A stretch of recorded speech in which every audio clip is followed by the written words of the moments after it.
श्री परमात्मने नमः। श्रीमद् भागवत रसामृत श्री रामचंद्र डोंगरे जी महाराज द्वारा रचित श्रीमद् भागवत रहस्य का नया संस्करण। कल हमने श्रवण किया 57, आज हम श्रवण करने वाले हैं भाग 58। अभी 10वां स्कंद चल रहा है। भगवान श्री कृष्ण की प्रेम माधुरी बड़ी सुंदर लीला हम श्रवण कर रहे हैं। निष्काम भाव से प्रस्फुटित होती है प्रेम लक्षणा भक्ति, इसका शीर्षक है। इसे आज हम श्रवण करेंगे विस्तार से। भागवत में तो बाल लीला के 1-2 श्लोक ही वर्णित हैं, पर वृंदावन के साधुओं द्वारा इनका बहुत विस्तार हुआ है। वृंदावन में सुखिया नाम की मालिनी रहती थी। वह गोकुल में गोपियों के घर पुष्प तुलसी देने जाती थी और जब जब वह जाती गोपियों से लाला की बातें सुनती थी। उसे कृष्ण कथा सुनने का व्यसन सा हो गया था। जब तक लाला की बातें न सुनती उसे अच्छा न लगता था। वह नियम से कृष्ण कथा सुनती थी। लाला ने आज ऐसा किया, लाला ने कल ऐसा किया। उसके हृदय में धीरे धीरे कृष्ण प्रेम अंकुरित होता है और लाला के दर्शन की भावना होती है। वह सोचती रहती है कि गोपियां जिसकी बातें करती हैं वह कन्हैया कैसा होगा। उसकी भावना बड़ी निश्चल और सुंदर थी। मुझे लाला के दर्शन करने हैं। मालिन यशोदा जी के आंगन में खड़ी रहती थी। सोचती है कि कन्हैया बाहर निकलेगा तो मैं उसे देखूंगी। मालिन की श्री कृष्ण के दर्शन की बहुत इच्छा है, पर साथ साथ उसके मन में अन्य वासनाएं भी हैं। मालिन जब जब दर्शन करने आती है, कन्हैया भीतर ही बैठा रहता है, बाहर निकलता ही नहीं है। कई दिनों तक ऐसा होता रहा। मालिन लाला की प्रतीक्षा करती है, पर लाला बाहर आता ही नहीं। एक दिन मालिन ने भूदेव से पूछा, महाराज, जब मैं वहाँ जाती हूँ वह बाहर नहीं आता है। गोपियाँ कहती हैं कि वह प्रेममय है। मेरे कुछ पाप होंगे, इससे मुझे उसके दर्शन नहीं होते हैं। मुझे लाला के दर्शन हो ऐसा कोई उपाय बतलाइए। भूदेव ने कहा, सुबह उठकर जब ध्यान में बहुत तन्मय होती है तब उसके दर्शन होते हैं। तब देह भान भुलाया जाता है और देव दिखाई देते हैं, जिससे याद रहता है कि मैं पुरुष हूँ, मैं स्त्री हूँ। उसे देव के दर्शन ठीक से नहीं होते हैं। तुम परमात्मा का ध्यान स्मरण करो। मालिन ने कहा, सुबह से ही मैं कैसे ध्यान करूं? भूदेव ने कहा, लाला की सेवा घर में ही करना। मालिन ने कहा, महाराज, मैं लाला की सेवा नहीं कर सकती हूँ। भूदेव ने कहा, लाला के लिए कोई नियम लेना पड़ता है? ऐसा नहीं है। भक्ति के लिए तुम कोई एक नियम ले लो। मन तो छलिया है, मन को पाप करने की छुट्टी न दीजिएगा। एक बार मन को पाप करने की छुट्टी देने पर वह पुनः पुनः वही मांगेगा और फिर मन को पाप करने में आनंद आएगा। जीवन बिगड़ जाएगा। इस कथा को सुनने के बाद आपके मन को किसी नियम में बांध लो, उसे मुक्त न रखो। उसे एक बार भी पाप करने के लिए छुट्टी न दीजिएगा।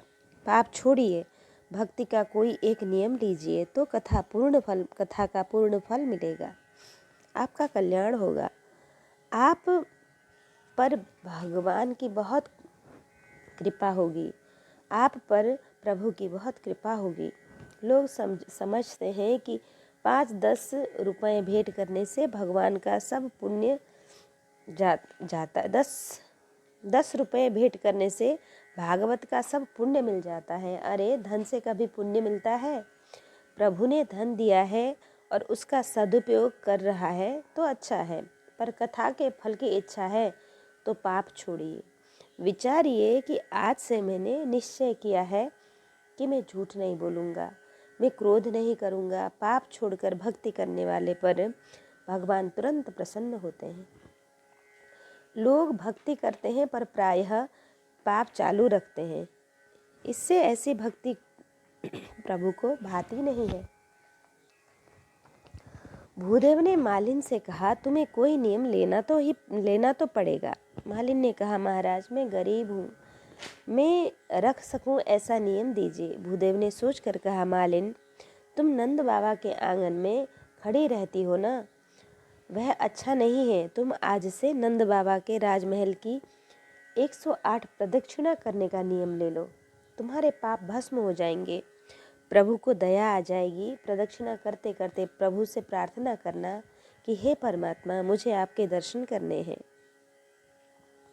मालिन ने सोचा कि इसमें तो 2 पैसे का भी खर्च नहीं है, मुझे हर रोज गोकुल में तो जाना ही पड़ता है, मैं आंगन में खड़ी रहती हूँ, यह तो अच्छा नहीं है। इससे आज से हर रोज 108 प्रदक्षिणा का नियम लूँगी। उसने महाराज से कहा, महाराज प्रदक्षिणा कैसे करनी है, यह समझाइए। महाराज ने कहा, श्री कृष्ण के स्मरण में हाथ जोड़कर प्रदक्षिणा करनी चाहिए, मन से स्मरण करना और जीभ से भगवान के नाम का जप करते हुए प्रदक्षिणा करना। प्रदक्षिणा कर रहे हो तब धीरे धीरे चलना, कुत्ता पीछे पड़ जाए और हम दौड़ते हैं, उस तरह से दौड़ते हुए कई लोग परिक्रमा पूर्ण करते हैं, यह अनुचित है। मालिन ने भूदेव से पूछा, मुझे श्री बालकृष्ण के दर्शन कब होंगे? भूदेव ने कहा, 3 वर्षों तक तुम नियम से परिक्रमा करो, लाला को दया आएगी, वह बहुत प्रेममय है, वह अति उदार है। मालिन हर रोज नियम से नंद बाबा के राजमहल की 108 प्रदक्षिणा करती है।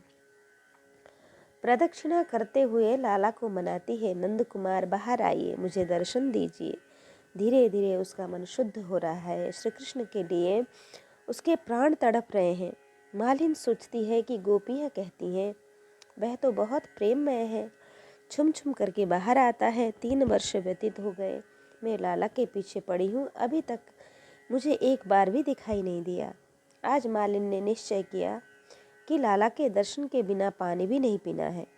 सुंदर सरस फलों को टोकरी में सिर पर रखकर पुकारती है, फल ले लो, फल फल ले लो।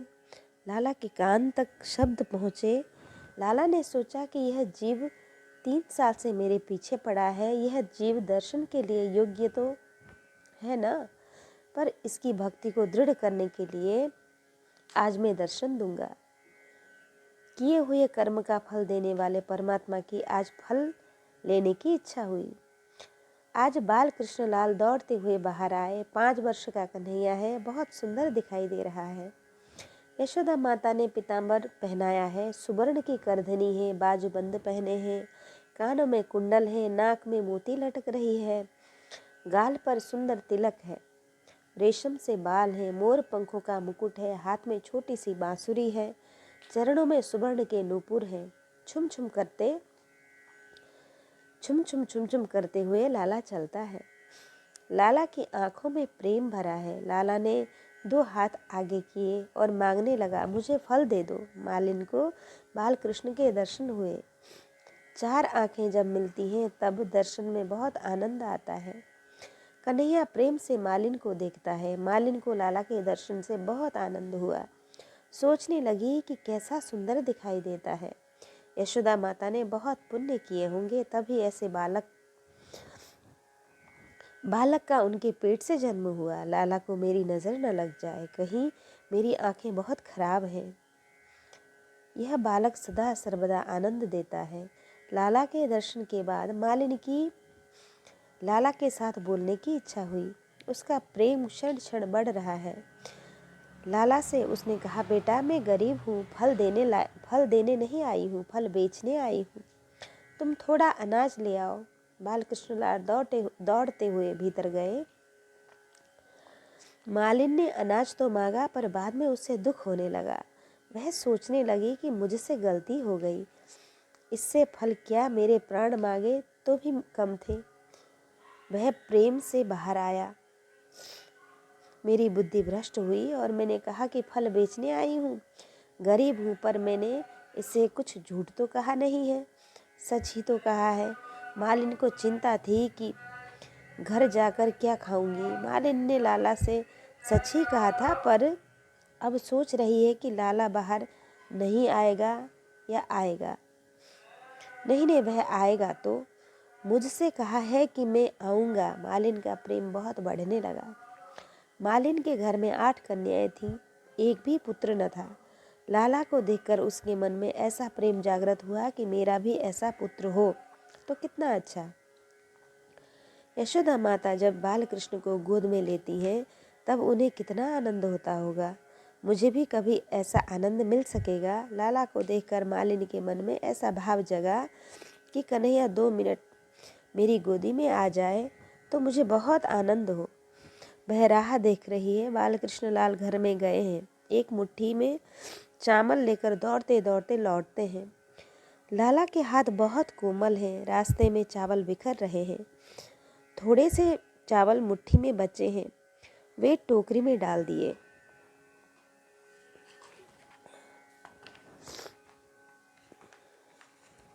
मालिन के हृदय में प्रेम है, ऐसी भावना है कि यह बालक मेरी गोद में आ जाए, पर मैं ऐसा कैसे कहूँ कि तुम मेरी गोद में आ जाओ? ऐसा मुझसे कैसे कहा जाएगा? उसके हृदय का प्रेम बाल कृष्णलाल समझ गए। बाल कृष्णलाल उनकी गोद में गए।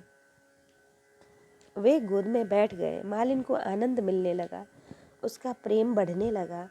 उसके मन में ऐसा प्रेम जगा कि कन्हैया मुझे एक बार माँ कहकर पुकारे। मुझसे ऐसा कहा तो नहीं जाएगा। मालिन क्षोभ के कारण ऐसा नहीं कह पाती कि तुम मुझसे एक बार माँ कहकर पुकारो। लाला को दया आती है। कन्हैया सोचता है कि इसकी ऐसी भावना है कि मैं इसका पुत्र हो जाऊं। मैं तो सभी का पुत्र हूँ, मैं सभी का पिता भी हूँ और सभी का दादा भी हूँ।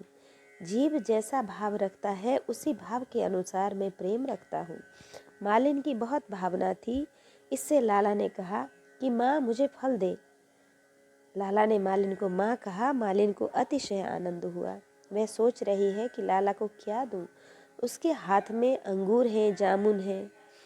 मालिन लाला पर निछावर हो जाती है। उसने लाला से कहा कि बेटा, आज मुझसे भूल हो गई। मैंने अनाज की मांग की, अब मैं तुमसे कभी कुछ न मांगूंगी। हर रोज तुम्हारे लिए सरस फल ले आऊंगी। बेटा, मेरी बहुत इच्छा है कि जब मैं फल लेकर आऊं तब तुम बाहर आ जाना। बेटा, मैं ऐसा आग्रह नहीं कर रही हूँ कि तुम मेरी गोद में बैठना, पर तुम्हारा मन हो जाए तो मेरी गोद में बैठना, मुझे बहुत आनंद होगा। बेटा, मैं योग्य तो नहीं हूँ, पर अगर तुम मुझे एक बार माँ कहकर पुकारोगे तो मैं अपना सब दुख भूल जाऊंगी। मालिन कह रही है, पर लाला ने तो कुछ सुना ही नहीं। हाथ में फल आ गए तो वह दौड़ता हुआ घर में भाग जाता है। साथ में मालिन का मन भी चोरी करके ले जाता है। मालिन के पास अब मन नहीं है, वह तो पागल सी हो गई। वह स्वप्न देखने लगी कि कन्हैया मेरी गोद में बैठा है, कन्हैया मुझे माँ कहकर बुलाता है। मालिन का ऐसा मन हुआ कि मैं यहीं रह जाऊं। यशोदा माता मुझे दासी बनाकर रखें तो अच्छा है। मैं तुच्छ से तुच्छ कार्य करूंगी। घर का झूठा खाना देंगे तो भी मेरा काम चल जाएगा। मैं अपने घर जाना नहीं चाहती। इस तरह मालिन की घर जाने की इच्छा ही नहीं हो रही है, पर घर तो उसे जाना ही पड़ेगा, अन्यथा घर के सब लोग खोजते हुए आ जाएंगे। उसने टोकरी सिर पर रख ली और लाला का स्मरण करते करते घर पहुंच गई। घर आकर देखा तो उसकी टोकरी रत्नों से भरी पड़ी थी। एक एक रत्न लाख लाख रुपए का था। उसके जन्म का दारिद्र्य लाला ने दूर कर दिया। लाला के प्राण है उनके भक्त।